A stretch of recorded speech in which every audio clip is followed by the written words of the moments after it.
La tendance est revenue dans le vert cet après-midi à la Bourse de Paris avant l'ouverture des marchés américains. Marché américain attendu dans le vert également de leur côté, à en croire les contrats futurs sur les indices. Pour rappel, vendredi à la clôture, le Dow Jones se perdait 0,54% à 33 874 points. Le S&P 500 perdait lui 0,72% à 4 181 points, tandis que le Nasdaq Composite perdait 0,85% à 13 962 points. Les investisseurs américains qui prendront connaissance cet après-midi de l'indice ISM manufacturier aux États-Unis après les PMI en Europe ce matin. En attendant, les craintes qu'une inflation trop forte pousse la Fed à revoir sa politique monétaire reviennent sur le devant de la scène depuis vendredi, malgré les déclarations récentes de Jérôme Powell.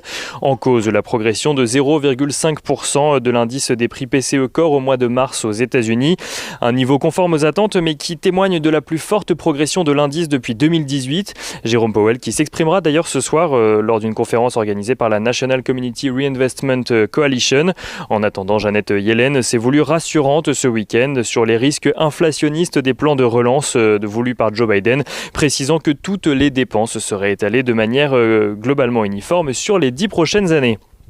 Aux États-Unis toujours, les investisseurs ont également en tête les propos du président de la Fed de Dallas qui constate des excès et des déséquilibres sur les marchés financiers alors que l'immobilier est lui à des sommets. Une situation qui lui fait dire qu'il est impératif que les taux d'intérêt soient remontés au plus tard en 2022.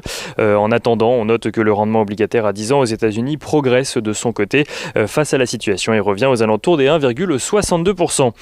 En zone euro, rapidement, le vice-président de la BCE, Luis de Guindos, a déclaré de son côté ce week-end que si 70% de la population adulte européenne est vaccinée d'ici l'été et que l'économie recommence à prendre de la vitesse, alors la BCE pourrait envisager de sortir du mode d'urgence de la politique monétaire actuelle.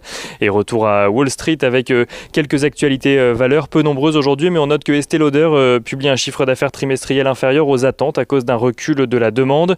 Et on note également que Berkshire Hathaway, le fonds de Warren Buffett, publie de son côté un bénéfice d'exploitation trimestriel en progression de 20% à un peu plus de 7 milliards de dollars. Warren Buffett qui en a profité pour expliquer que la mode des SPAC sur les marchés financiers compliquait ses investissements en raison d'un trop-plein de liquidités en ce moment.